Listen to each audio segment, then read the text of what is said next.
And మిగతా గరం మసాలా ఇవన్నీ కలిపి వెల్లుల్లి రెబ్బలు 2 ఇట్లా చేసుకుని దాన్ని మసాలా ముద్ద వేస్తాను. బట్ అన్నీ కూడా ముందుగానే మిక్స్ చేసుకొని ఫ్రిడ్జ్లో పెట్టేస్తాను నేను. సో ఆ పొడి ఇందులో వేస్తున్నాను. ఇదేనండి, ఇంకా ఇంతకంటే స్పైసెస్ ఏమీ యూజ్ చేయం మనం. అయిపోయింది. ఒక 2-3 మినిట్స్ మళ్ళీ ఒక్కసారి కుక్ చేసుకొని తీసుకున్న తర్వాత ఇది నాకు ప్రాపర్గా సరిపోయిన కన్సిస్టెన్సీ. ఇందులో కొరియాండర్ యాడ్ చేసుకొని సర్వ్ చేసుకుంటే హాట్ రైస్లో చాలా బాగుంటుందండి. ఒక్కసారి మీరు కూడా ట్రై చేయండి, ఎలా వచ్చిందో నాకు చెప్పండి. Please like, subscribe and share my channel అండి. Thank you for watching.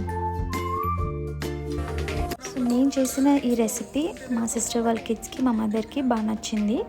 మీరు కూడా ట్రై చేసి బాగా వచ్చింది, బాగా కుదిరింది అని నాకు చెప్తే I feel very happy. Thanks for watching.